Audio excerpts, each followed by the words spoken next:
This is obviously a good look. Perfect look. This is what everyone is looking for out of our podcast. Less Aaron and Marty and more Deadpool and Marty. Deadpool and Marty. Deadpool and Marty. Well, we're here to get serious. Can I be like Captain America then? Maximum effort. Okay, well, there's more important news right now. Today, our episode is sponsored. It's National Tequila Day, which means that thank you to the Total Wine that we purchased this from. This is Casamigos Jalapeño, and we are going to our way through this episode. It's going to be amazing. There's a Deadpool movie coming out in like 2 days. Friday. It comes out Friday. Yeah. So two days. And we felt it was fitting to obviously not talk about anything serious, but to just assess a movie that isn't out yet. Like every pundit. It's going to be great. 5 stars. 5 stars. 7 stars out of 50 stars. It's perfect. Like this podcast. Don't see it. Don't see it at 1:00 on Monday. You can see it any other time, but don't mess with my movie time. I'm actually very excited about the movie. I'm very excited to take this match. Gee, how do they know that you're excited about it? How do they know? How do they know? It's like they could read my lips. You can read my lips, can't you? I think that. First of all, National Tequila Day, but we have yet to really have a drink. Well, this is like no drinks. It's very hard to drink with this on. Well, true. But I'll get there. I'm just going to have my moment and then we can dig in. What is funny though is that, this movie is being hyped up and hyped up and hyped up and hyped up. And what no one's talking about is like, how do 2 people that are pretend superheroes actually live their lives? Because I'm very curious, like what these guys are like on camera. And do they live 2 lives? Do they live 2 lives? They might live 3 lives. I mean, I actually think that actors have a really hard time generally with who they are because they're playing all these characters. Like it probably is very difficult. I don't know. We should talk to an actor about it. You're talking to one right here. Well, I'm talking to a bad actor. Oh! No, I told you, I watched that interview with Rebecca from Ted Lasso. Oh, yeah. And she, that was one of the things she had talked about in that interview, that it becomes such a fine line between who's Rebecca and who, I forget what her real name is. Your character, yeah. That as that series went on, that line just became more and more blurry. Yeah.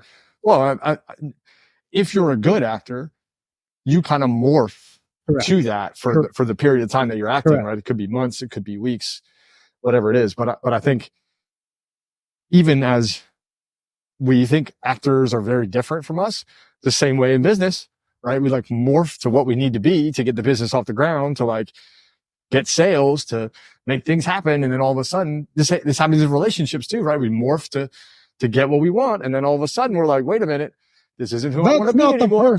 That's not the person I started dating. Yeah, that's not who I signed up for. Right. Like, that's not what I never wanted to be this. Or all of a sudden. Who doesn't sign up for Deadpool? I signed up for Deadpool. Or Wolverine. Clearly. Although I do think that, Wolverine is always going to be my favorite. I feel like I've just broken like a childhood code by wearing this mask instead of Wolverine. Maybe it's time to take it off. It's very hot. It's incredibly hot. It sounds like you're having trouble breathing. I can't breathe. I can't see. It's also 110 degrees outside. And oh yeah, look at that hair. Man. Okay. Now people get to see the real. Now we get to have a drink And get the real look. National Tequila Day. Hey. Cheers. Cheers to you and tequila. Not together, but. Okay. Well, I actually am very excited about the movie, legitimately. And I'm going to go see it before you, just because. If you're in Arizona, I'll give you Marty's license tag, intercept. Like, that's your job, straight up intercept. This movie's been, well, not this movie, but a Wolverine movie. Maybe I'll pirate it. Like, I'll go in and I'll like film and it. then send you little clips over the course. I think I'd be more upset if you told me anything about it. You can go see it all you want, but just don't tell me. I'm very excited about it. Wait till you see it. Wolverine was always a character that you want to see brought to the movie. And like, he's been on various like movies as a character, but never done justice the way I imagine they'll do justice here. Who knows? I know, but why him? Because he's like such a strange character. He's not a strange character. He's like the ultimate killer. He has claws. He's basically the coolest thing. He can heal. You could be Edward Scissorhands too. Well, Edward Scissorhands was like Tim Burton's version of yes, that's true. That was even weirder than Wolverine. That was definitely weird. But he's the way his character was always defined was like this gritty fighter that just would never quit, right? Never ever would quit. Part of that was that he just healed, so you could shoot him and he'd get back up again. But he would still endure all this pain. There was just something about watching a character. I mean, I think anybody listening, if they were born in the 80s, 90s, where like X-Men was really starting to like get loud. 70. To 1912, whenever you were born, you could appreciate his character if you followed along the comics. And Hugh Jackman has always done a great job. I still remember the original, like Batman Robin. Pow! Bam! Yeah. So you were born in 1912. But I'm excited for the movie. I think. But why him though? Like that, it's still an odd character because of what he does with his claws. Like that's an unusual character to relate to in that way. Well, yeah, all of the characters were weird. That was sort of the point, right? Was that correct? Yeah, they all have. They're like a demigod kind of person in some ways. Well, and the if you really peel back the layers of what that might have represented, I don't know this for sure, but if you look at what that might have represented way back when it was written in probably the 70s, a lot of it was like, I'm different. Like I have something different about me and I'm outcast from everybody, whether it was about race, whether it was about one of the things we go over in Get Out of Your Own Way, when you no longer fit in. And so there's this school, right, for like quote unquote gifted, aka different people. Oh yeah, what's his name? What's the leader? Professor S. and you get to go to this school because you're different, and what you learn to do is to use your power. You learn how to hone it, how to use it as a gift, and ultimately that's sort of presented as there are good mutants, there are bad mutants, but the idea of learn to use your gift, the idea of it's okay to be different, the idea of you have a place to go when you don't fit anywhere is actually very relevant to what it means to be an entrepreneur, what it means to chase success. Like there's a lot of things there. But does the school, I should know this because I've seen so much of it. Very few people will know it as well as I do. I used to read like the books about the books. Right. And, I'm just thinking questions as we go. Does the school help them in some sense? I would think in their situation, especially when they present them as kids in movies, that they feel out of control. They don't know what to do with this gift. It's all over the place. The school kind of helps focus that gift. For sure. And let's take Wolverine, because we've been kind of using that character.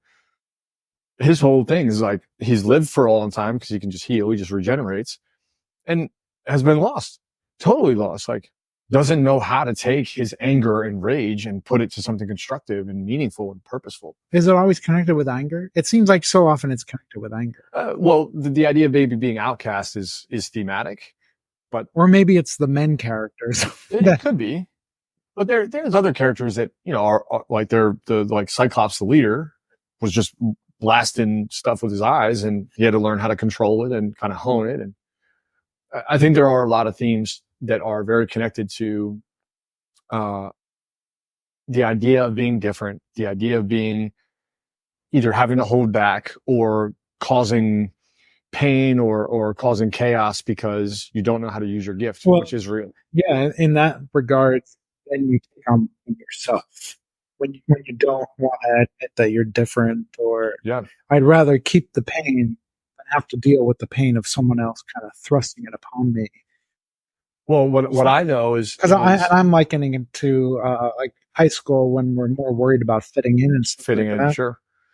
Yeah, I think my experience has been one of two things, and they're both ultimately the same. I just hope everyone knows that like this is a rare moment where Aaron's hair is a mess. It's a rare moment. You're saying it. Please watch us on YouTube because you got to see us. But continue. So there's one like you're trying to fit in, and the pain of fitting in is like I'm shrinking. I'm not being neat. The way to fit in is by shrinking. And I have lived that in many different contexts. Then the other pain is I don't fit in and I'm outcast. I'm alone or I'm not welcome here. And there's pain there. And in both cases, there's pain. The difference, and I think if I really look at my journey has been from one side of that. I'll fit in, but I'll shrink, to the other. I would prefer now to be outcast and myself than to be fitting in and shrinking. Yeah, the shrinking has a lot of shame attached to it. Man, does it. Which I would think these characters experience as well. They really are. They're all outcasts. Yeah. Yeah. The timing of the movie, summer release, like people are probably doing a lot of things. And I often think about like, how do they market this, right? How do they build this? And they've been marketing this for a long time. And everywhere. And those two are in all these commercials. And Reynolds is great at putting together storytelling, right? In all the commercials, there's storytelling and in various different mediums, right? He's partnered with Heineken and some of these other brands to do. I don't know if you watched the interview I sent you with him. Yeah. With the Madonna, that he had to go to Madonna to use her like a prayer, I think, is in this movie. Nice. And how afraid he was of approaching. And whether real or not real is great marketing, right? It's all in the story. Yep. And there was a clip that I saw earlier that he was expressing how grateful he was to just be able to write a movie that's just a movie. That's not like a prequel, a sequel. It's just, here's a movie. And something about that really spoke to me. I think on one side, there's like you just have art. Like, here's your painting. Just paint the painting. Don't worry about like, does the painting have a follow-up or a prequel? Like, just paint the painting. And there's something beautiful about that. But also in the world of like Marvel and I think superhero movies, which I'm a huge fan of because it's like my childhood expressed on camera. How do people know that? You wouldn't never know that. For the record, I'm sitting in front of a claw here. This was a beautiful gift. I'll have to show it with you guys in a bit. But like, in that world, it's almost like, how does this fit into the macro? And it's very hard to paint if you're constantly recontextualizing to like, well, how does it fit with everything else? I know. And that's part of that. This goes beyond this type of movie. There's too much redundancy anyway. Like how many versions of, I'm thinking of Freddy Krueger in front of this, or Spider-Man, how many versions of that story do I need? Yeah. Batman. And is there no creativity to come up with something different? Yeah. I was thinking about this the other day because I saw an ad for, I don't know, like Ninja Turtles. I used to read the Ninja Turtle comic. Teenage Mutant Ninja Turtle. That's right. And I was thinking, like, when is the last time we had an original idea? And then I was like, it took me down a weird rabbit hole. But I was like, when's the last time we had some original ideas? 2, then I thought about the economy of original ideas. Because now these things, these Ninja Turtles, Marvel, like, they have such a landlock that you'd have to be a super phenomenal piece of literature or art or comic to like topple over that. Oh yeah, absolutely. You'd have to have something so unbelievable. Yes. That and then that sort of led into like, well, how would you? While maintain. That was amazing. That was tequila. I hope we got that on camera. Yes. What was my point? You have to have a good idea to like make it. Again, for something like this, like how do you maintain like these characters also are very relatable. People who are watching the movie, and how do you create another character in such a way where that would surpass that? I don't know how another company would do that. Well, my opinion about this is that for someone my age, that's 40, right? Good try. I started watching and knowing about X-Men and Ninja Turtles when I was like 6. So really young. So I've in theory like known these characters for long enough to have like, they have their own place in my mind, like someone I know, right? That's how big they kind of like a song, from this moment in time. I remember. Definitely. Yeah. You can almost like chronicle an experience based on what was going on. Song. And for a younger generation, obviously, we spoke about that. I think we did. If you're younger, maybe you have a different set of characters, right? Maybe you have a different thing that's like outside of my purview because I'm not there. Clearly, some of these movies are marketed towards like the millennial group or the Gen Z group that knows these characters, right? If you've never heard of Deadpool and Wolverine, you might be like, oh, this is going to be cool, but you're not nearly as excited about like, this is a nerd me is. If you never heard of them, you're wrong. Yeah. Well, especially with the marketing, definitely. Well, social media, everything. Yeah. They're everywhere at the moment. Yeah. Well, but you might not have the attachment. You might be like, this is a cool movie, but these are ideas. People aren't obsessed like you are. It's like, yeah, correct. Nice thing. It's also like Harry Potter. Just wanted to get that in there. You get to see them come off the page, right? You get to see some directors' vision of what this looks like off the page. See, the difference with Harry Potter, though, is, and I read all those books. It's one of the few series like I read all of them. That when a book is put into screen and you've read the book first, it's hard to watch the movie because you have already imagined you have it looks like. Yes, and the movie, for whatever reason, never quite lives up to the image that I have. Sure, of that story. Yeah, these are a little bit different, right? Yeah, because they've already been drawn and redrawn and recast. Like, yes. Although I will say this, in comic book land, you get used to, this could be a good topic for us to kind of lean into. We were starting this conversation like, where do we take this? Where are we going? Where are we going? And I told Marty, like, we never know where we're going. We're just going. But in comic book land, the same character is always redrawn. They're always redrawn. So a new artist. You mean in every like block? Is that what whatever you would call it in comic book land. I don't know what they call it anymore. Like collection, right? Yeah. Like Jim Lee, who was a really well-known artist, and I really like his art. I don't think he did Marvel. Oh, no, he did some Marvel stuff. Yeah, and if you're a Big Bang Theory fan, his name's yeah, nice. That's how you know it. That's how I know the name. Great. Well, he did a collection. At some point, Penny's like, who? What are you talking about? Nice. So he did a collection, but every artist that does a collection has redrawn the character, right? Different look, different feel, all that. Same with writers. So you kind of get used to like, this is a new version of this. This is a new edition. This is a new experience with the same character, which I do think for me was it was a way to experience change for a character, which also gave me a lot of permission to be like, well, I'm just going to rewrite my character. I'm going to redraw my character. I don't want to be this character anymore. Like, let me just redraw it. And I remember hearing really young, like, a successful person has reinvented themselves 7 times, like something like that. Where comics were a great place to see it like live, where someone would redraw it and you're like, oh my God, I got to get introduced to this character like completely different. They don't even look the same. And that was a great way to think about, okay, well, can I redraw me? Can I redraw who I am, how I look? And I think that's a really healthy. Back in the day, we had pencils with what we called pencils with a little eraser on top. You could just erase things. They did. Imagine that. We've erased history for the last 50 years. True. Go to any school today, you'll see it. That's a whole other topic.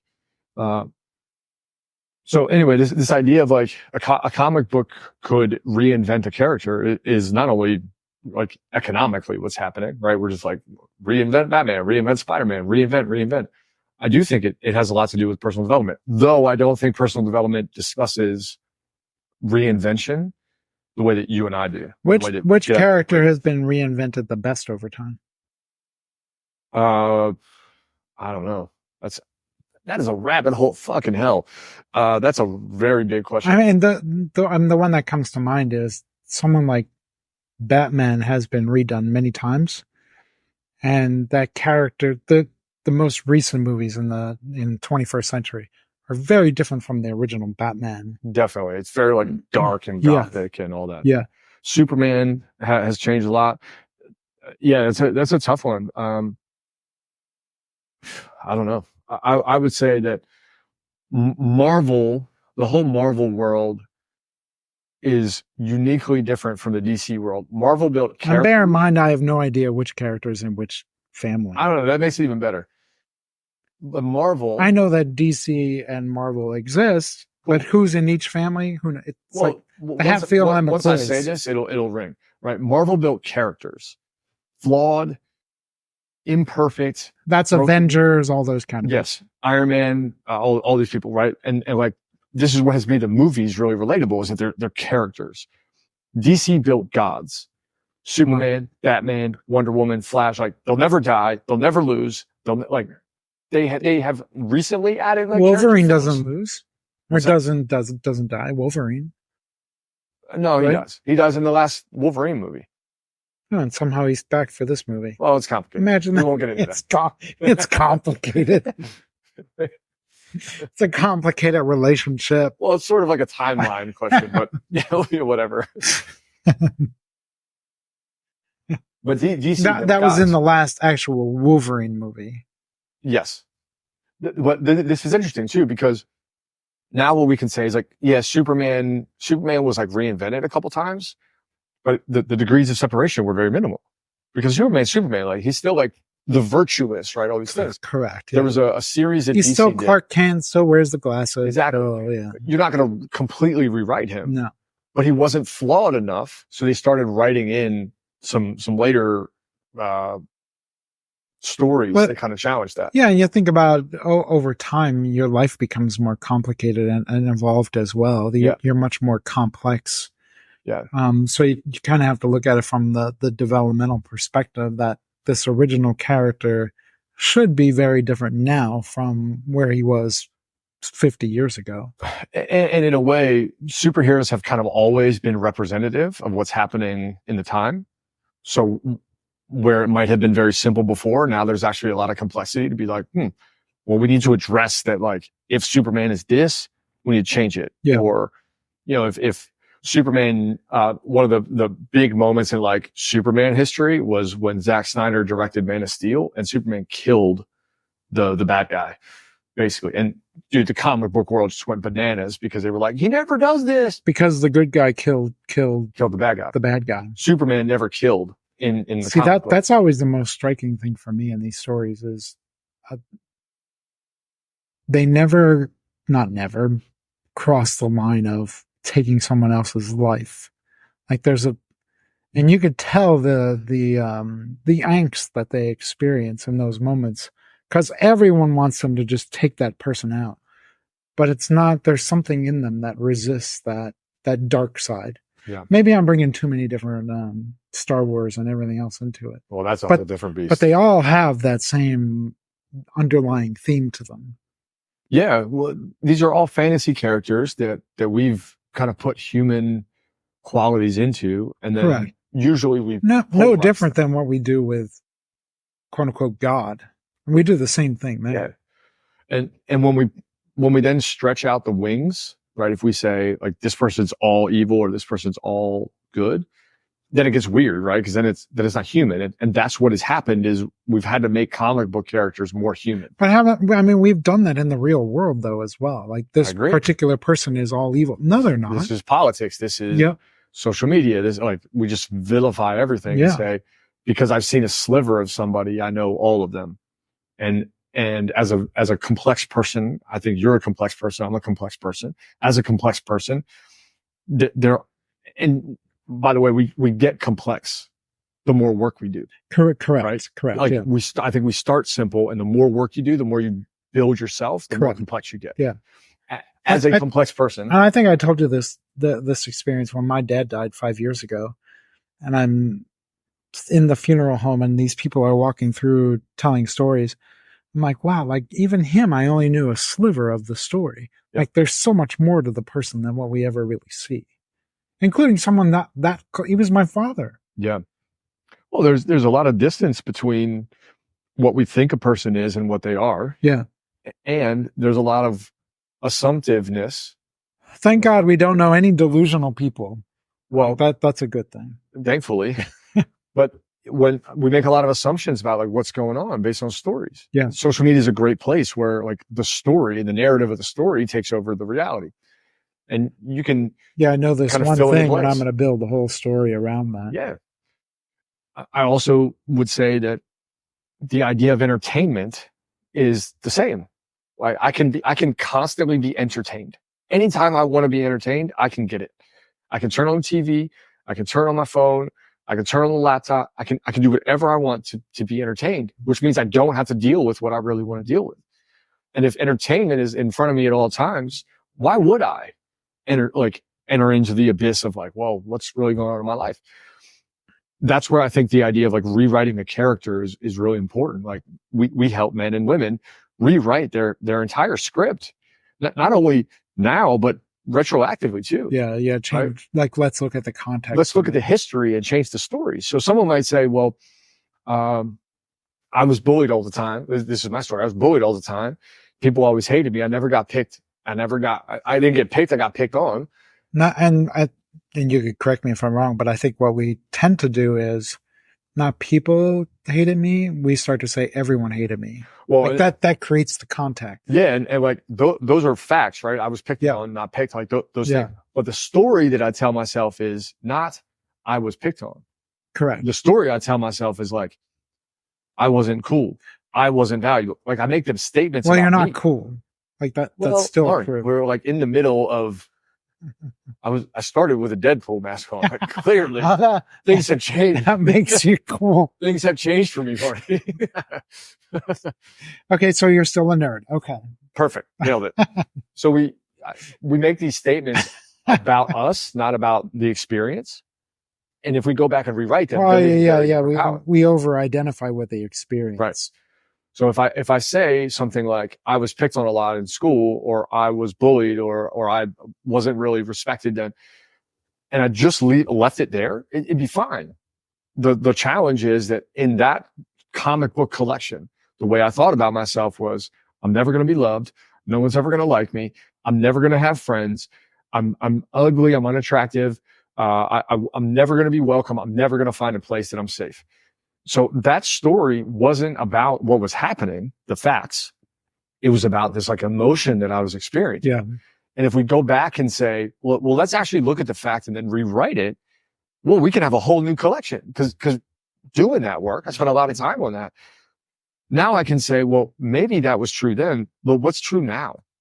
And then I had the opportunity to redraw my character. And instead of being the like lanky, picked on, like unattractive person, I can say, okay, what does it mean for me to draw myself different? It becomes more of an issue for the person, for the client, whoever, who finds themselves in a moment where that feeling is being tapped into in some way. Something is going on in their life that they might not be bullied, but it somehow gets itself attached to being bullied.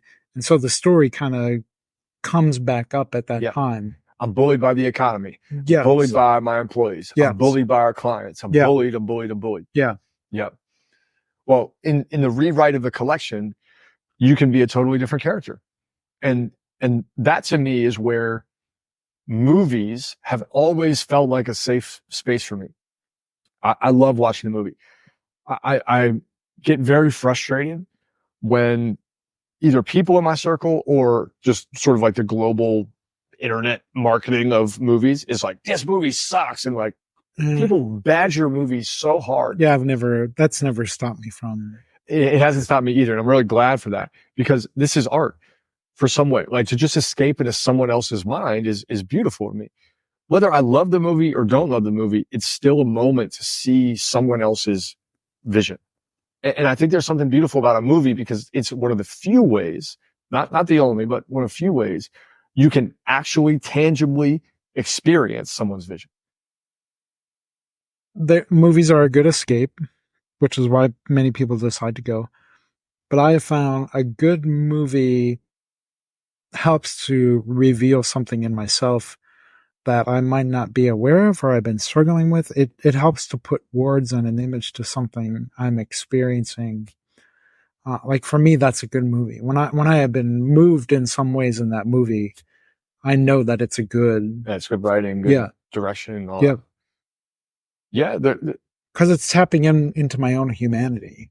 I love that, and in a way, right? If you and I and the rest of the team here is constantly working on helping business owners and entrepreneurs build a vision, we want it to be that tangible, right? We want it to be that expressive. And also, again, because you have to be able to relate to it. Still comes down to relationship. For sure. And it has to bring out a humanity. Correct. It has to bring out something bigger than you where others can experience it. Otherwise, what's the good in filming a movie and putting it in a drawer?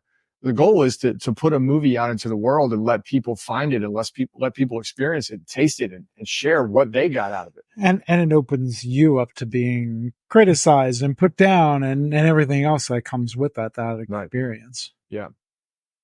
That's the hard part. That is the hard part. For those of us who kind of operate on a more micro level, the director of a movie, Steven Spielberg or something, has done so many movies. My guess is he probably is not impacted by what someone's saying online.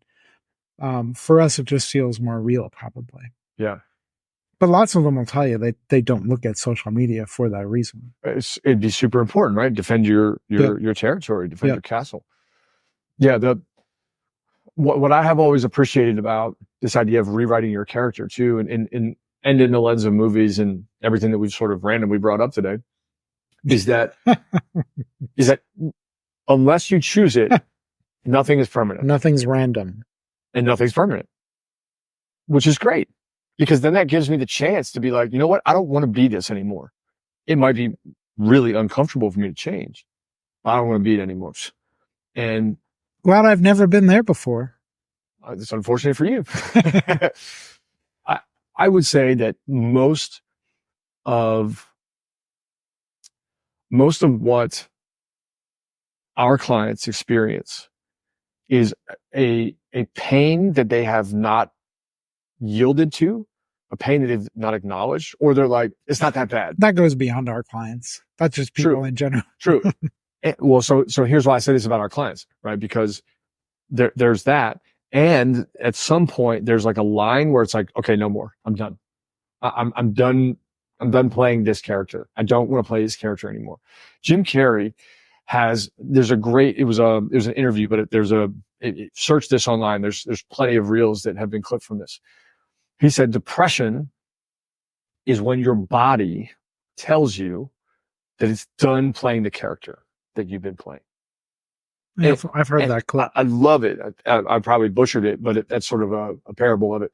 And I love that because having gone through a lot of hard stuff and dipped down into some depths and feeling like there's no way out, one of the things that I come back to over and over is like, what character have I been?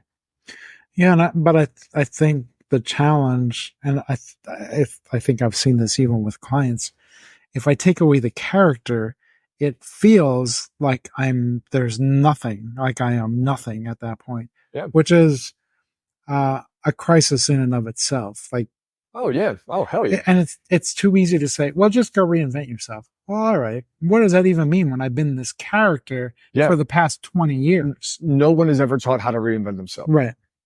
I would argue that an entrepreneur that sells their business is more lost than they've ever been before after they sell their business. Because that's been their identity. Because that's their character. Yeah. Right? This is who I am. This is what I do. I get up at this time and I do this thing, and then I go to this class, and then I come to this work office, and then I handle this thing and this problem, and then I work with this employee.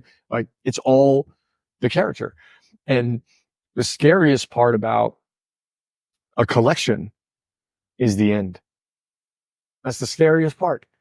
No matter what anybody says. And is that why people choose not to end? That is exactly why people choose not to end, because then you'd have to face the fact that you're like in a void. Right. You're floating. So you end up in this space where it's like, shit, who am I going to be tomorrow? You know what? let's just run it back. Let's do it again. Let's do the same thing over again. Even though it sucked, even though like you might be in pain, it's not that bad. I'll do it again. Yeah. Do it again and again and again. I think of some of the people I've worked with when I was a priest who, men in particular, would retire, don't know what to do with themselves, then try to manage their wives while at home. And the wife doesn't want them around anymore because they're like, you got to find something to do. Man. Correct. Because that is all they have known. That is their identity. That's their character. How did we describe this earlier? I don't know. You either don't fit in and shrink. Mm-hmm. That's that. Yeah. Right. I know that I can go do something of value. I can go build something, but you know what? Instead, I'm just going to shrink to the circumstance and stay at home and try to manage the household. Yeah. Good luck. And yeah, I would be part of that scene. The other option would be I have to stand out. I have to go completely out of my audience, my circumstance, my knowns, my familiarity, my skills. I got to go completely out of that. I mean, we have we mean society have essentially built that structure though, because play this character, 65, you get to retire.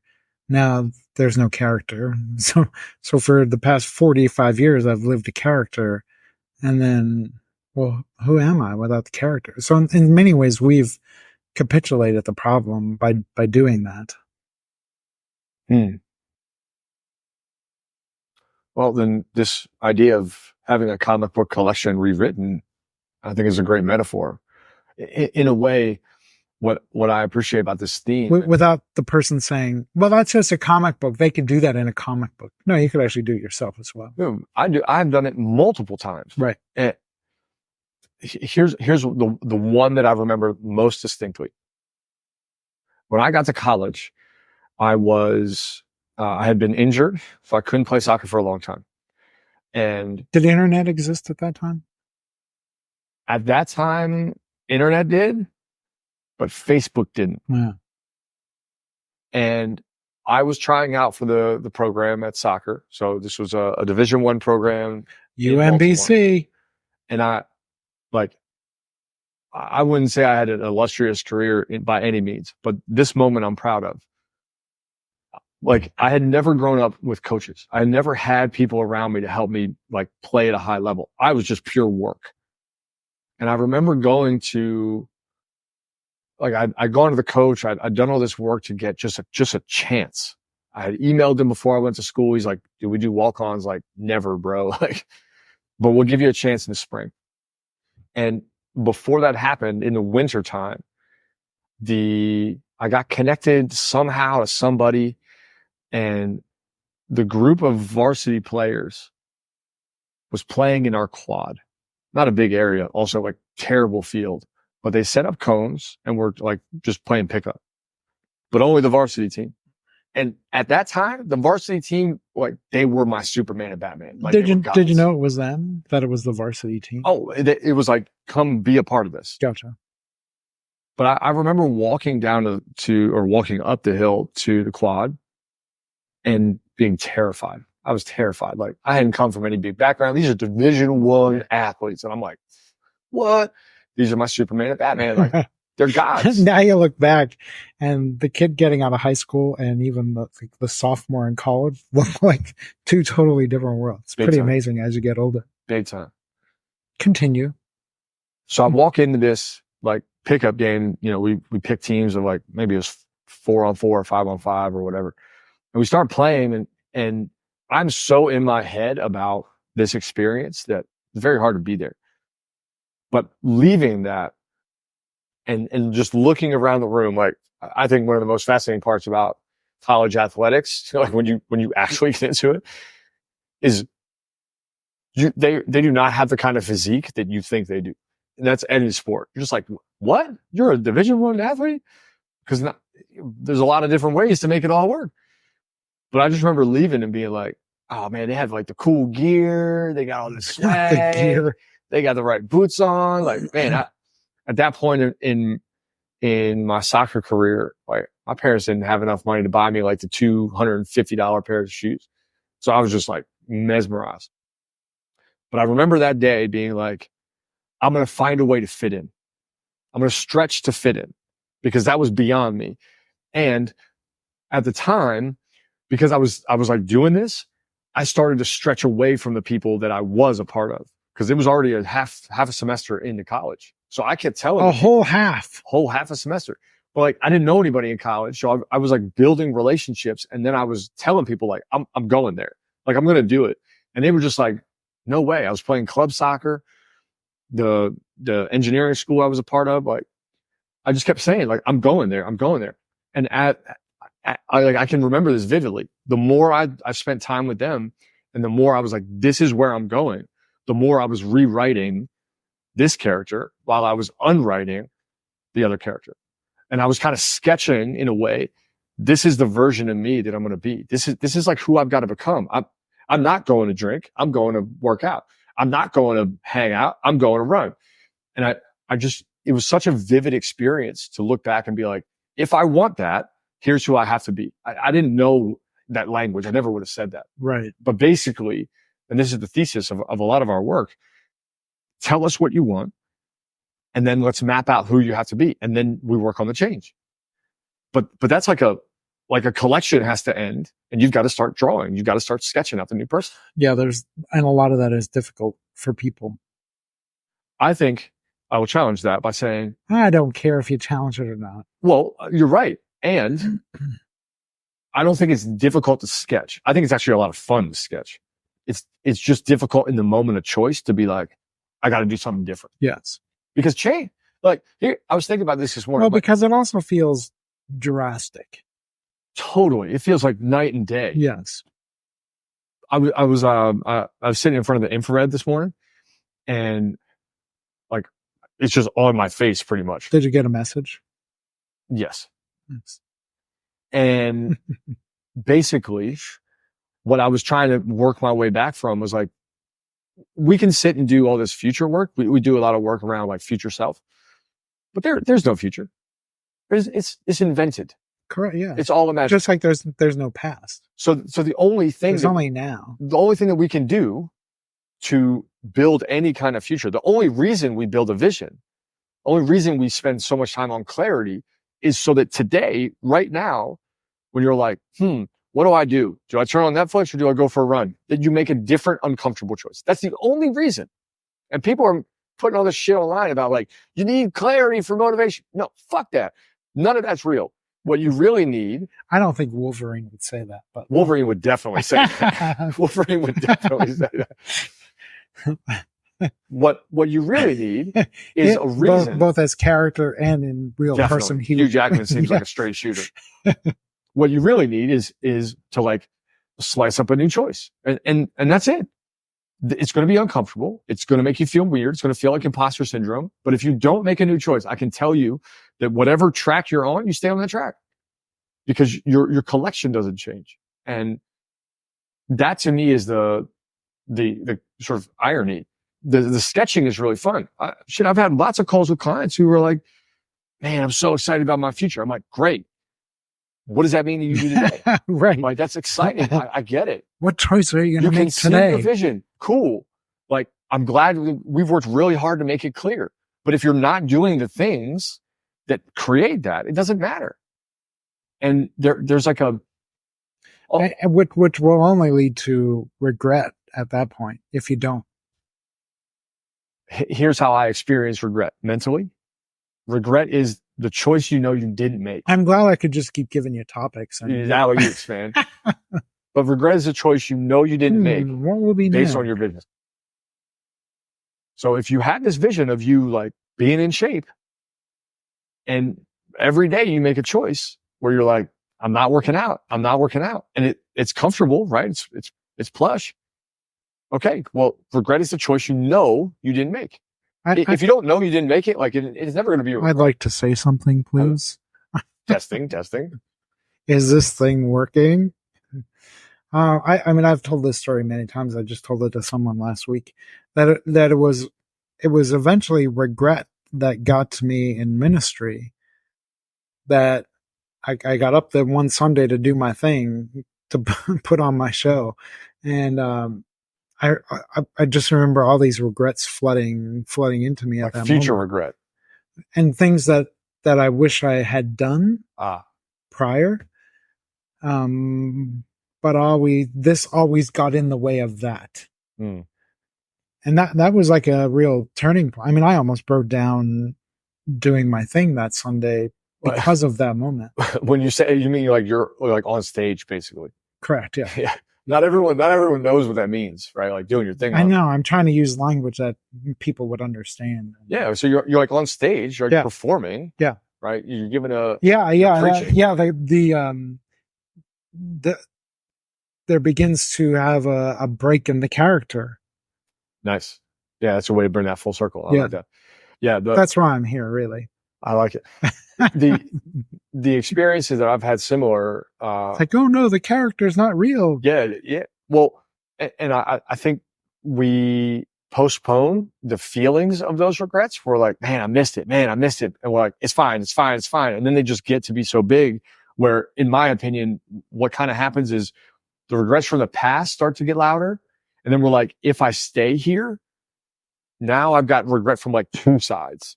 And then at some point, it's just like a volcano. And it's like, okay, this is over. Correct. And in most cases, you and I are meeting people at the peak where it's like, if I stay like this forever, I'm going to miss everything, or I'm not going to live the life that I want. Let's just say if you stay this way for another year, there's a good chance time's going to pass. You're not going to get that time back. Dude, I literally had a conversation this week with somebody that called. I think you and I have talked about like how we can help. But basically it was like, I've tried talk therapy. I've tried psychotherapy.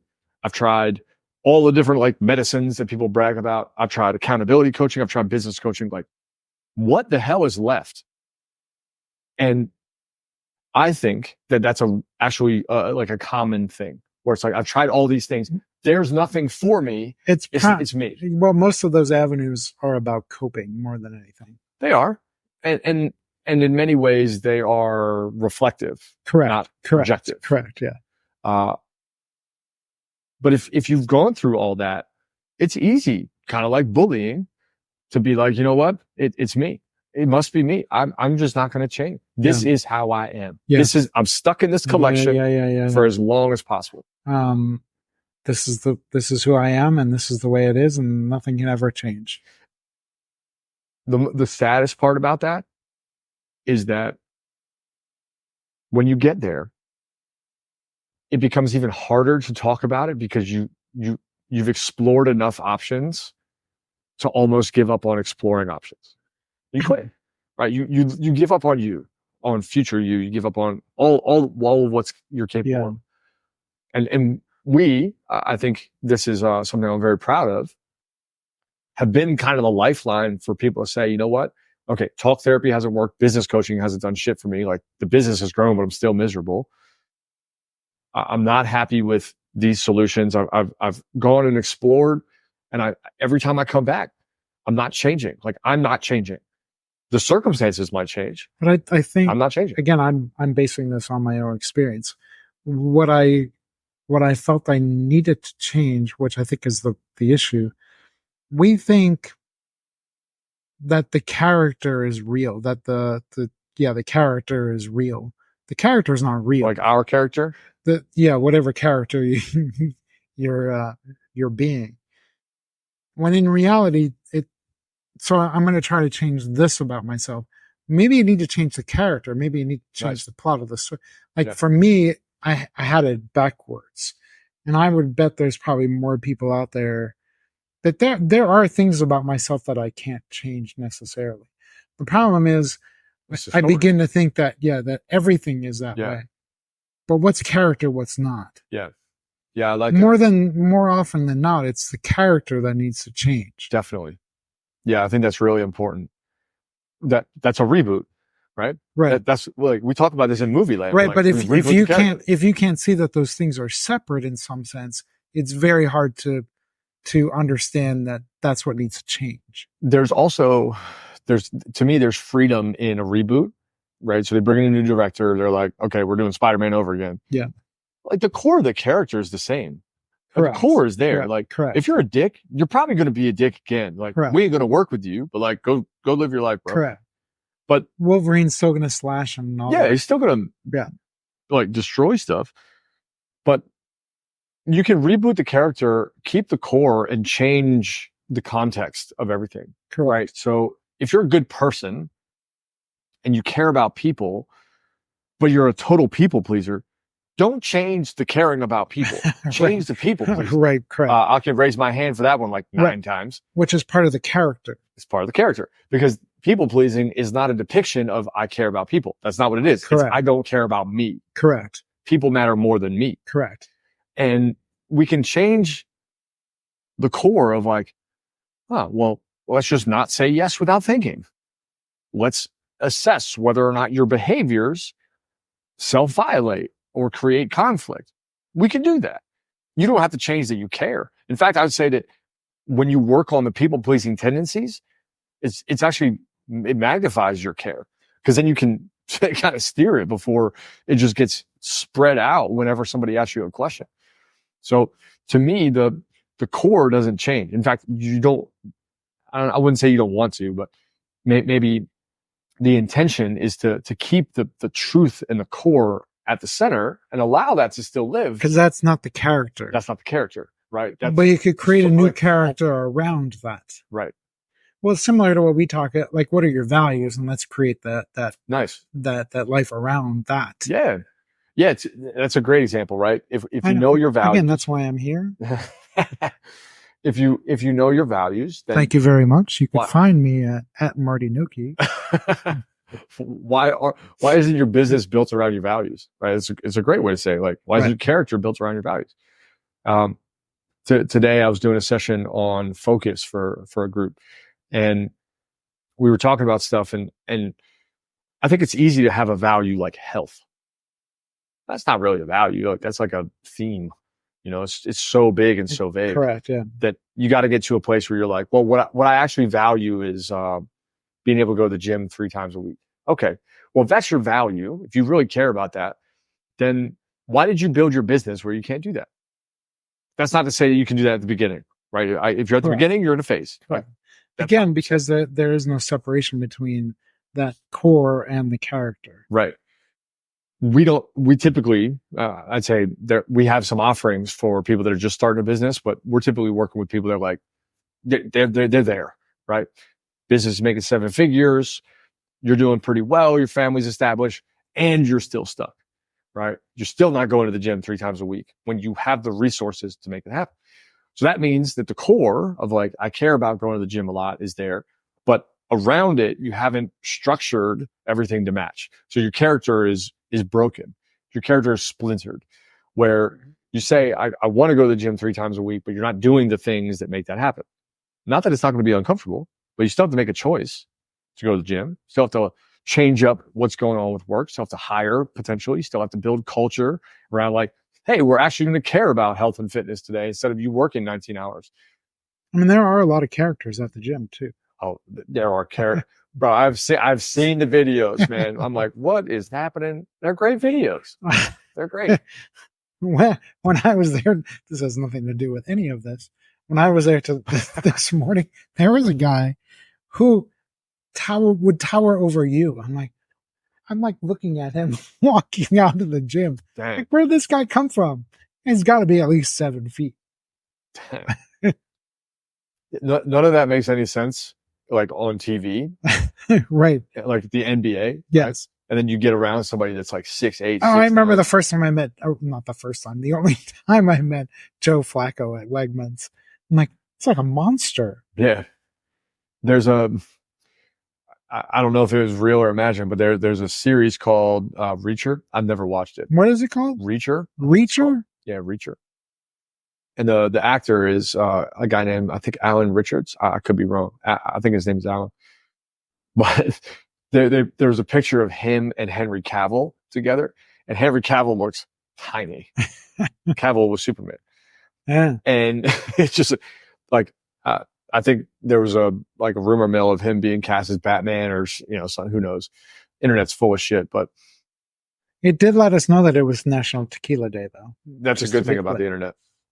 But like these things happen, right? Where we think about the magnitude of what we're doing, and then we meet somebody that's doing something totally different. We're like, oh my God, I didn't even know that was possible. Obviously very different than Hype. But I think meeting people like that, or individuals that are like larger than life, Taylor Swift, Madonna, like. Also amazing though that I can create an entire story around the guy immediately. Oh, he must play basketball. He must be right. Like, I'm sure everybody how we do that, right? Every day. And he's like, dude, I can't. No. Can't even dribble a ball. Yeah, my hands don't work. But the idea of like, these people are larger than life, or they're not human, or whatever. I find it fascinating to ponder about how do you constantly rebuild who you are? How do you regularly assess so deeply that you're like, and keep it fresh and keep it fresh?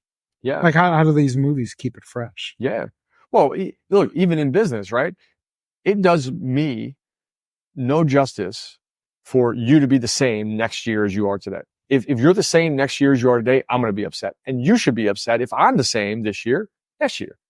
Because how else do we go through this life and say I'm expanding? If it's the same next year, I'm getting a gun out. Depends on the rest of that sentence.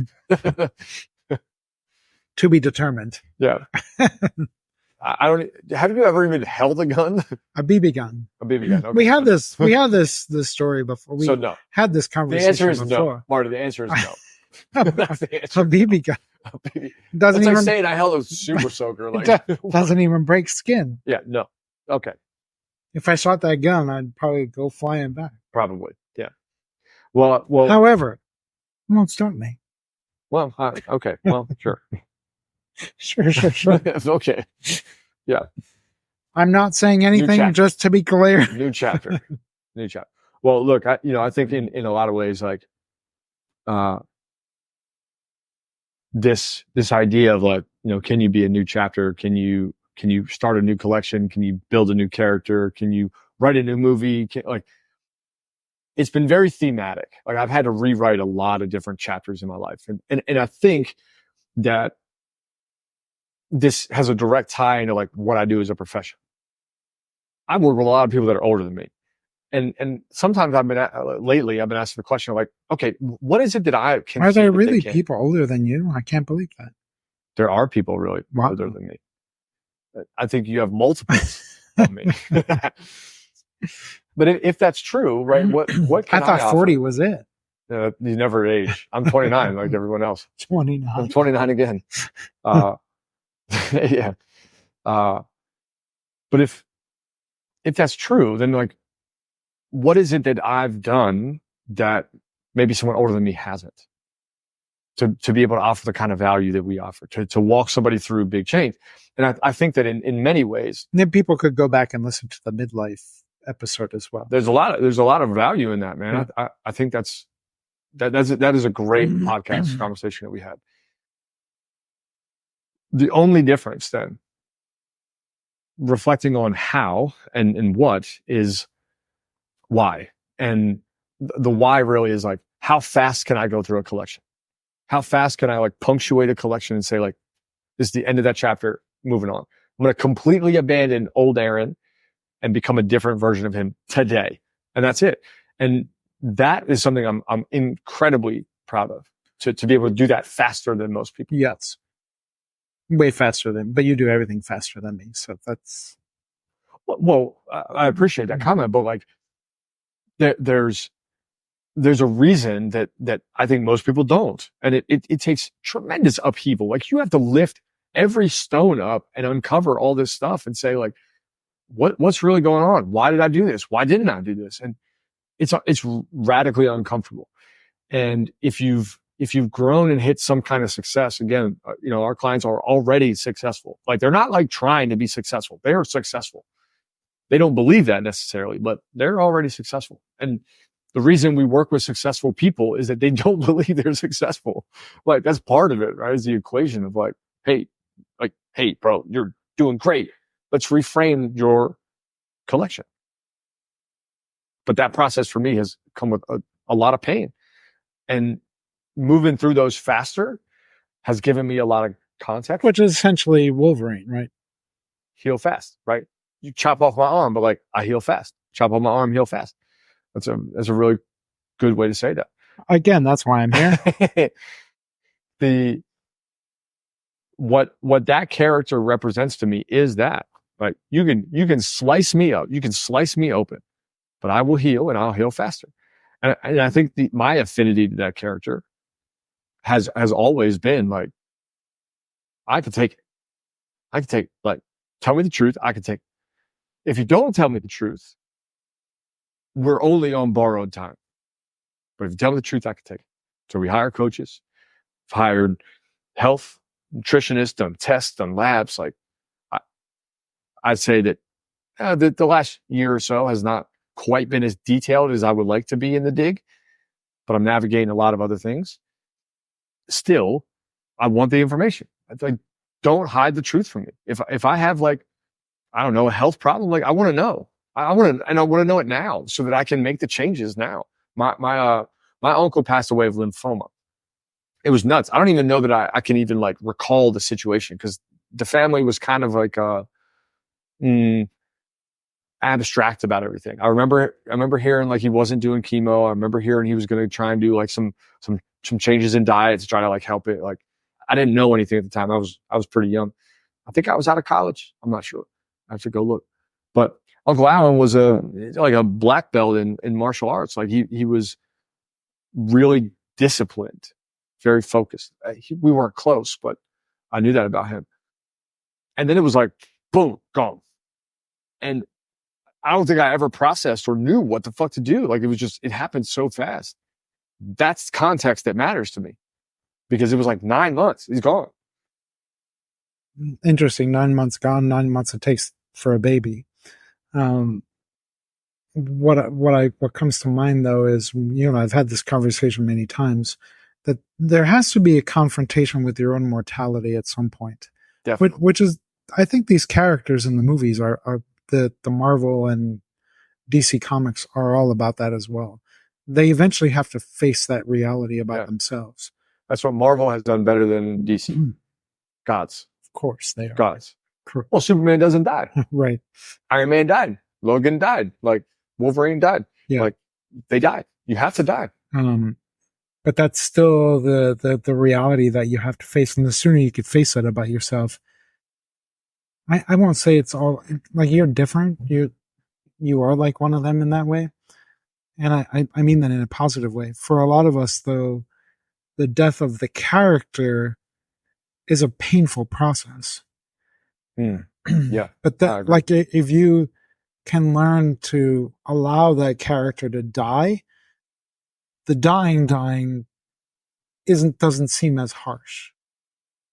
Because I continue to face death.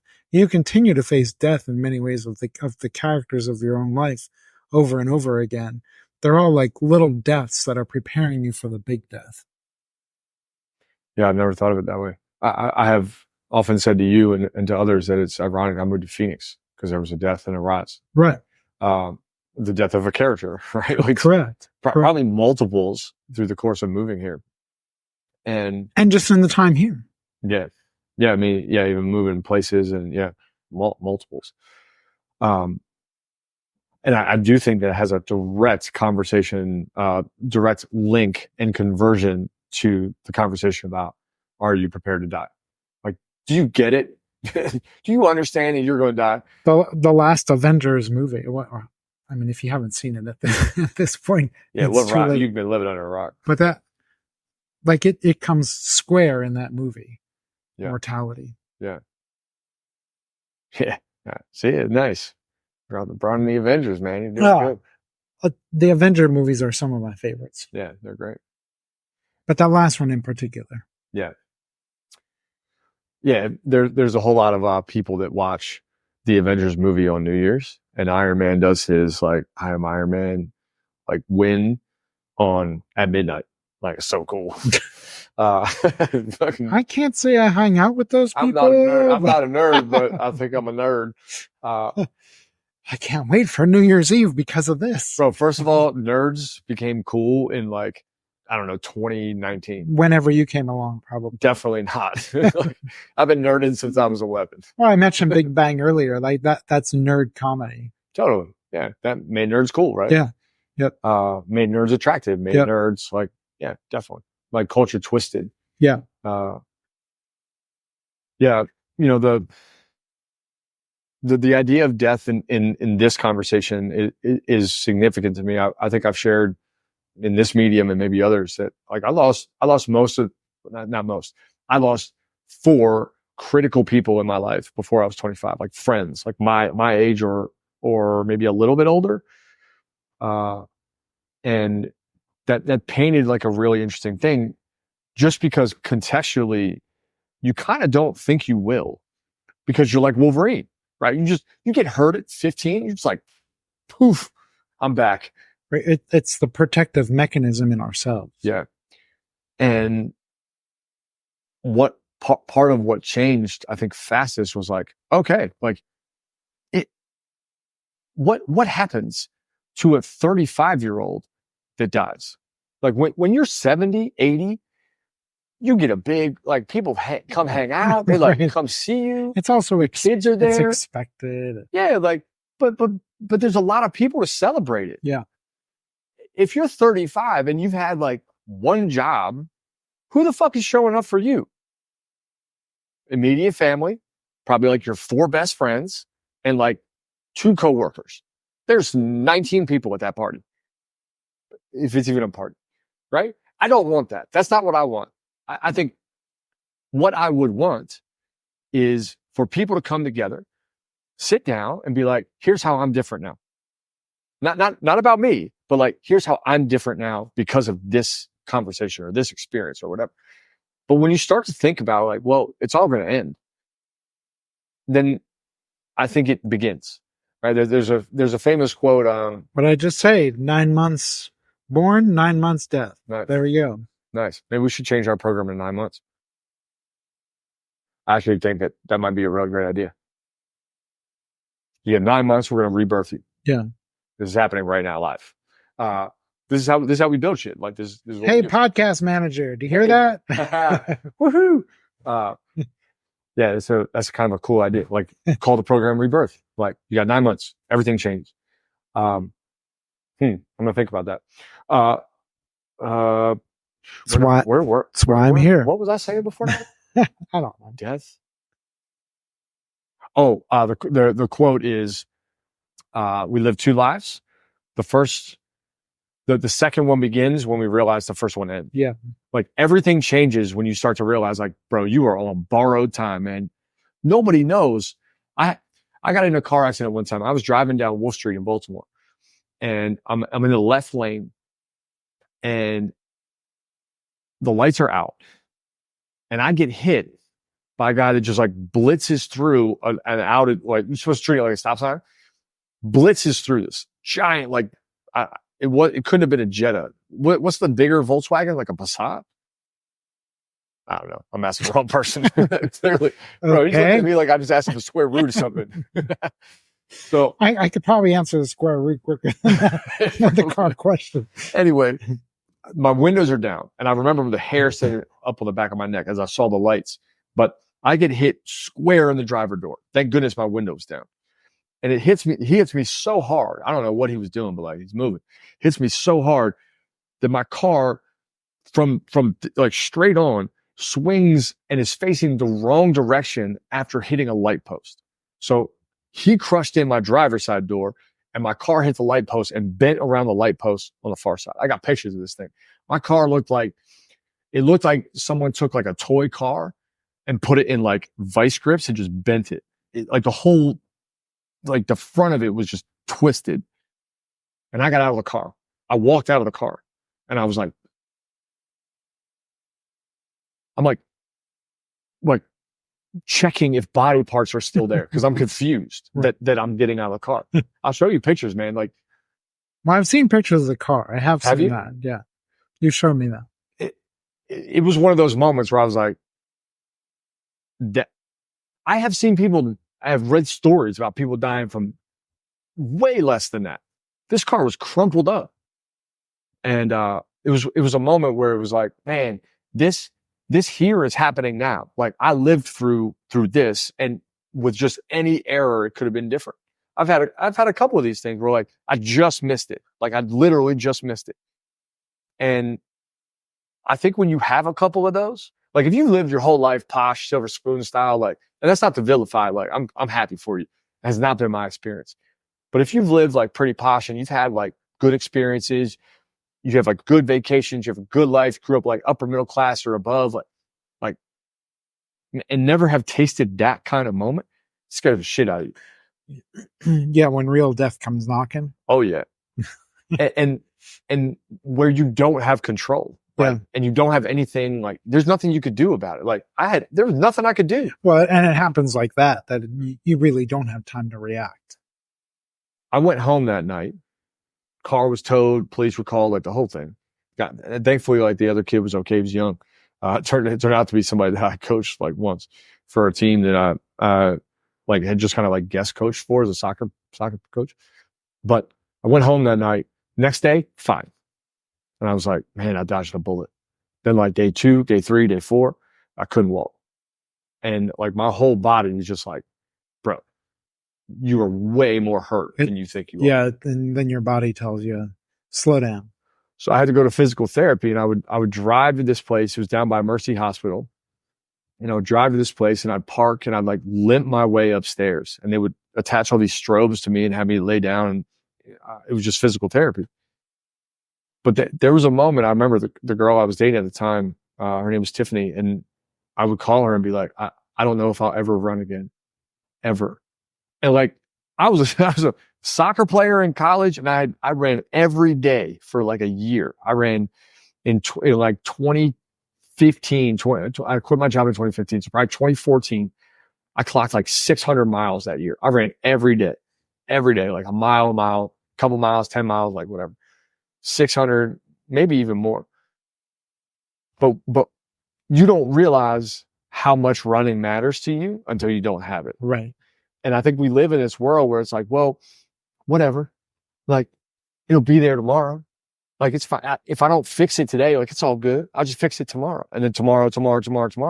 You go like 6 years and you're like, holy fuck, what happened? And all of a sudden that regret starts. We talk about that all the time, where time seems to, like, what the past 2 weeks seems like it was about 6 months. Bro, yeah. Yeah. Emerson's birthday was the 10th of July, and it feels like it was a lifetime ago. I know. Yeah. But to me, that's also the most magical opportunity. Those Kairos times. Kairos, beyond time. That's the moments where, like, if you really look at it, like you can make an infinite amount of changes today. They're so small, and that, like, you can't ever run again. I ran today. It's a stupid time in Arizona to run. Even it was like 8:30, and I'm like, what? Like, people are outside. It's already like 96 degrees at that point. Yeah, and yeah, people here in Arizona are not outside right now, and it's, to me, a good trade. You trade 3 months of heat for like 9 months of perfect. But someone was just asking me about it today. I'm like, oh, it actually hasn't been that bad the past 2 weeks or so. It's like been under 110. Yeah. I'm like, oh, like that 10 extra degrees seems like a whole lot more. Yeah, it does. It like reflects off the pavement and shit. Yeah. Yeah. Well, as I'm running, the reason this is coming up today is I remember being in that bed. I remember being hooked up to strobes. My leg, it was my whole left side. It was my shoulder, it was my arms, my tricep, it was my back, it was my quad, it was my hamstring and my calf. And they would have all these fucking probes attached to me to like stimulate the muscle. They would have me do all these exercises to like move again. And I would sit there and I would cry. It hurt so bad to just do anything. And I was like, man, I'm never going to run again. And like, that's a big part of why running at 109 degrees, I'm like, I'm running today. Because at that time, it felt like that character was dying. That character, it felt like two characters were dying at the same time. One was the character that ran and didn't appreciate it. That character died. Because that version of me was like, oh, I'll always be able to run. why the fuck don't people run when they're old? Like, why would you let yourself get that way? Just run, right? There was like a naivety to that. Yeah. And then the second character was like, I can run. 2 characters died at the same time. So when I talk about like, I went through multiple collections way faster than people, that's what I mean. Like, I'm grateful that, I mean, I had to deal with death a lot in my previous life, and I'm grateful for that, because it was always a reminder to me that there is an end, and you're given one, quote unquote, one chance in this life to do what you want, and don't waste that. There is something beautiful about like, this too will pass, right? The season where I'll be able to run. Season for everything. Season for I everything. can still quote it from the Bible. I think that's in the Bible. There's a season. There is a season, yeah. Ecclesiastes. I don't know who that is, but became a song. Cool. It became a song. There is a season, turn, turn, turn. I forget who sings it, but that, yeah, it's a biblical. There's a season for everything. I very much feel that. Some of those seasons feel really long. Winter feels long. Winter does. Winter always feels long. Well, here it's summer, right? Yeah. Like the other 9 months, they go fast, correct, but yeah. here in Arizona, like I kind of miss the seasons, but I really do appreciate everyday sunshine. Yeah, every day. It is weird when you then travel and it's like, oh, that's right, it's a different season. Well, yeah, you're here in like November. And you're like, yeah, it's 65. There's not a cloud in the sky. Right. People are outside all the time, and you go to somewhere else, and you're like, oh, it's 12 degrees. Like, right. Oh, my bad. Little bubble. It might be time to wrap up. Probably. Yeah, we're almost. Yeah. The podcast people will be coming after. The powers that be. The powers that be. Powers that be. Well, we started with Deadpool, which I think is a great way to start. Yeah, you still haven't shown them the claw. Though. Oh, you, so check you do this have out. to bring so that out. If you're watching on YouTube, a client said like, "Hey man, I want to make a piece of art. What do you think would be cool?" And I was like, "I don't know, Wolverine." So he made this out of like, this is flipping incredible. It's wire art that is probably very hard to build. I mean, he did such a good job of this. I can't tell you who it is, but I can tell you that this is awesome. If you saw it in person, it you'll never be able to see it on the screen entirely. Yeah. But yeah, the intricacy of it. You can sort of see. Yes. Here, that's much better. Like you can see the color in it. That's the we talked about earlier, the complexity of who we are. There it is. And from here, it's not special. Correct. But when you bring it in this close, it's definitely special. This is really cool. Like I never intended to have like a Deadpool and Wolverine thing happening in my world, but I bought this Deadpool costume. Hold on. Yes, he did. But go ahead. Well, not at the same time. Like, okay. The Deadpool costume I had made. He won't sleep tonight because he's so excited. I'm so excited. I'm so excited. Wait till I tell him how it ends. Fuck you. Don't you dare. I'm going to block you from everything. The Deadpool costume I had made for me in like whenever the first movie came out. When are you going? I'm not telling. Monday. You're going to fuck it up for me. No, I'll come same time. Monday. I'll come at the same time. Cool. I'm gonna be nerding out hard. We'll sit in like opposite ends of the theater. I'm just gonna like yell across the theater like, yeah, buddy. We should get in character for it. Like, yo, try to wear the costumes. I wear the whole costume, man. I got no shame. So you should come with the claw and the mask. We're clearly not ending the podcast right now. Mask. You have these two characters coming in as the same person. So I will say this. I had this costume made, like it's custom made. I had to measure like every part, my finger length. I had somewhere out there. I think we have a video with Emerson has that on. He wanted he loves it, man. Yeah. Put on. He loves it. So I had this costume made. I think we all had to wear it that day. Yeah, he loves it, man. He's and it looks really funny on him because it's massive. On this little body. Yeah. So I had this made probably when the first movie came out, which I would bet is like 2017, 2018. And the thing that I would do, I love this. Talk about like characters and collections. I committed to wearing the costume 4 times a year, not on Halloween. So once a quarter, I had to wear it. And every year I'd be like, oh my God, like, what am I doing? But I'd like get on the motorcycle and like just wear it to a coffee shop. I would walk to a hotel and like have a drink. And what was funny is last year you wore it on Halloween. We went to the bar. And you wore it. Remember, I was Wario and you were Wario. Yeah.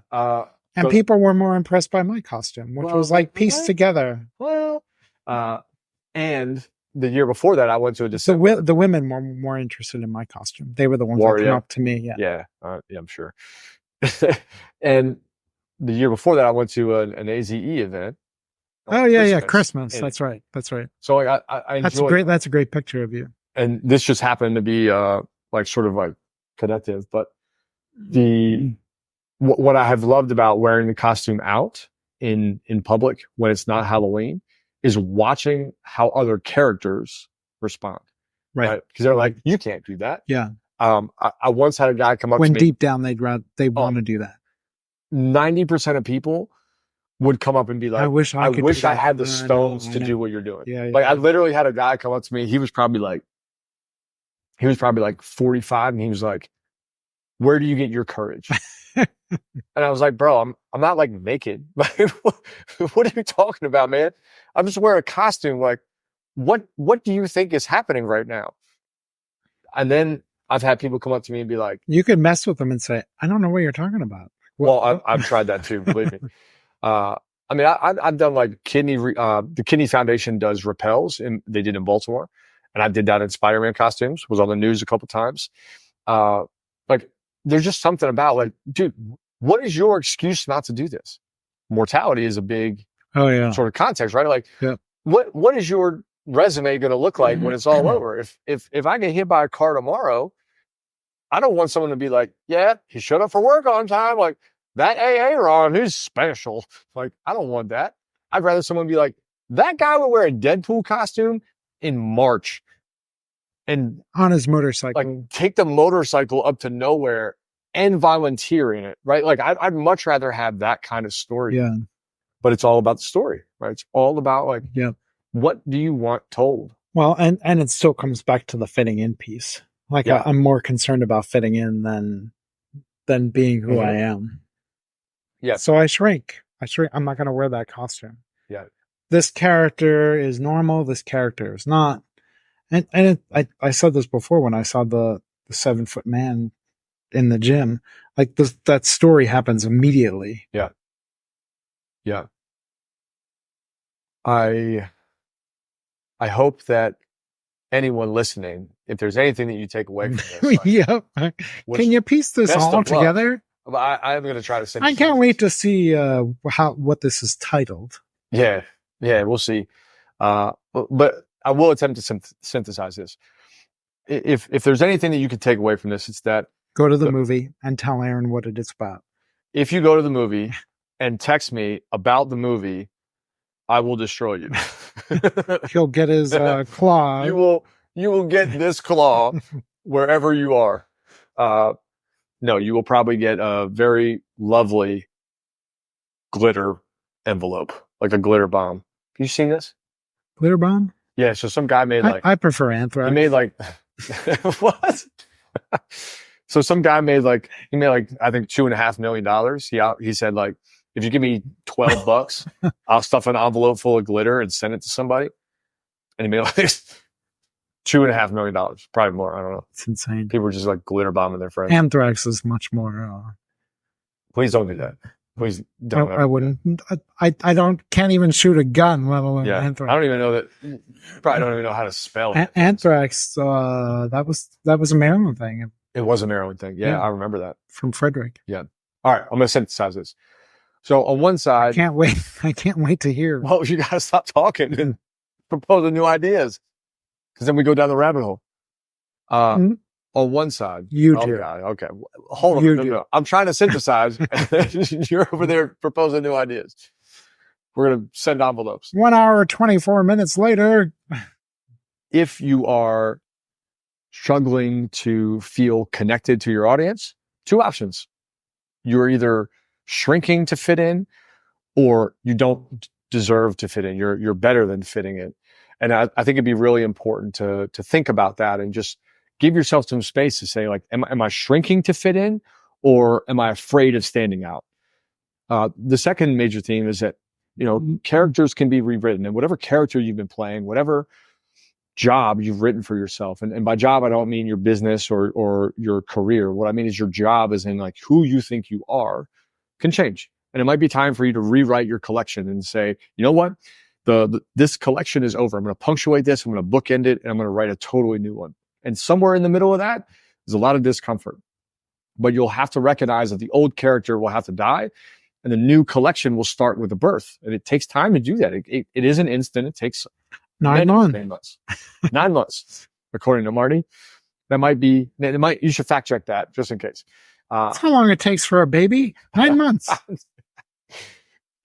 getting riled up.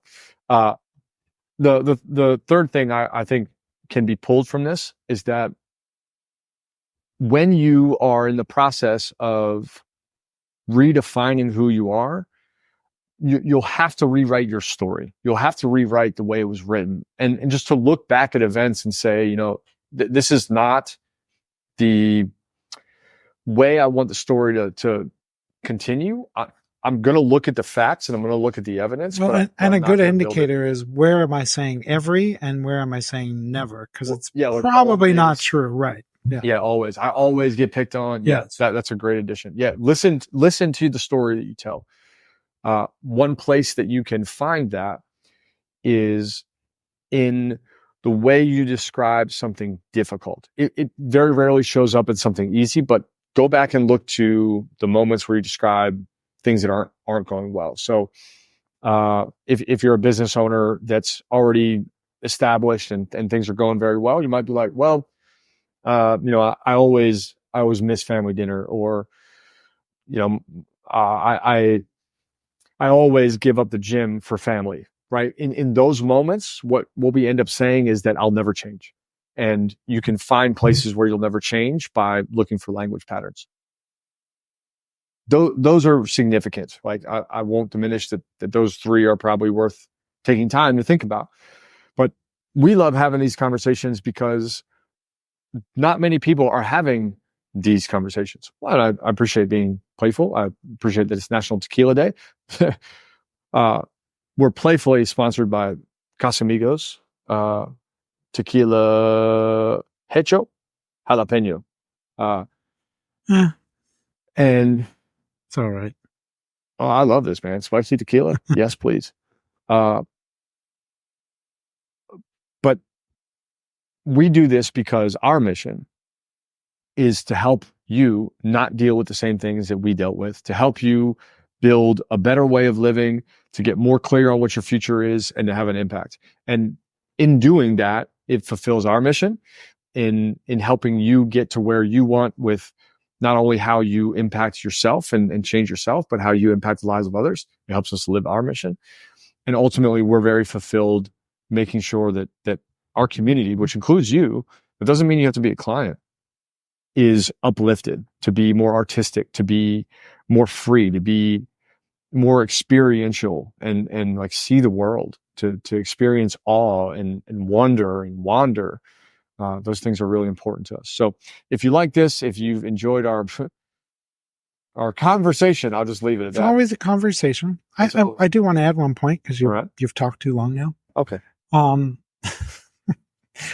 gonna have this feel. Well, I'm gonna pose a question and say, like, what character do you most relate to in a movie? Because those characters really do reveal something about beyond. If we are able to separate ourselves from our own character, really reveal something about ourselves.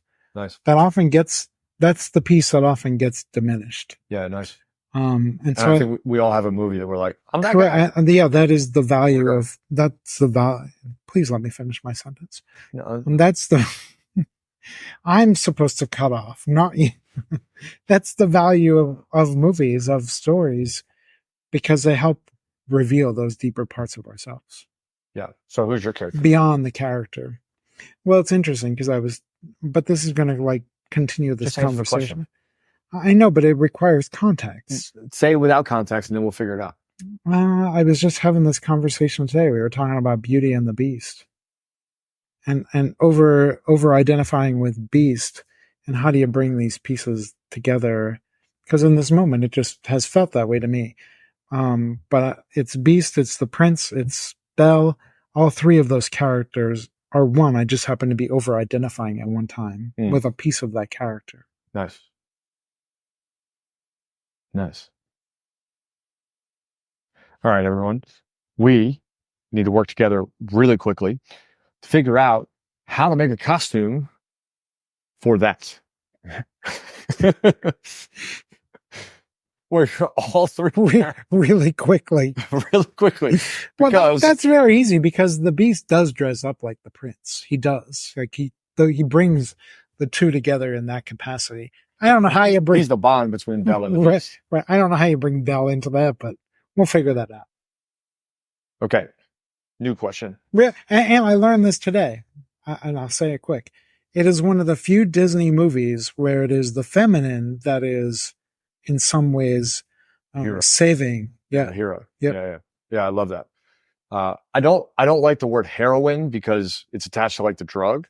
But like, yeah, there are very few Disney movies where it's really a heroine movie. Correct. Yeah. See, it doesn't make it sucks. It just sounds ridiculous. We just need to like find a different way to pronounce it, I think. Heroine. It's a Belle was on heroin. It's a heroine movie. Thank you for ruining my moment. Shit, man. All right. Well, here's the question. Okay. His question was good. Like, what character are you in what movie? And like, what character do you identify with? That's a good question. The better question is, how do we get Marty a Beast costume for Halloween / tomorrow? So when you listen to this, help us figure this out. Thank you. And subscribe, like us, send us a note. What'd you get from this? Give us some feedback. Send us your wisdom and insights from our intrepid conversation. Just don't tell Aaron how it ended. Know that, know that we're grateful for you being here. We appreciate the opportunity to bring you as much as we can. Thank you. Just like word of, because this is probably going to come out next week. You have a big interview next week, so keep listening. We do have for people. Yeah, there's a big interview coming out. Yeah. So just be mindful. Like keep listening. Yeah. I think it would be good for us to do a follow up to that one. You and I. That'd be cool. But that's coming. Yeah, I'm stoked about that. Yeah. Thank you for being here. Thanks for your time, your attention, your love. Remember to get out of your own way. That means pause your collection, end your collection. You can start over, make a new choice, and we'll see you on the next one. Cheers, guys.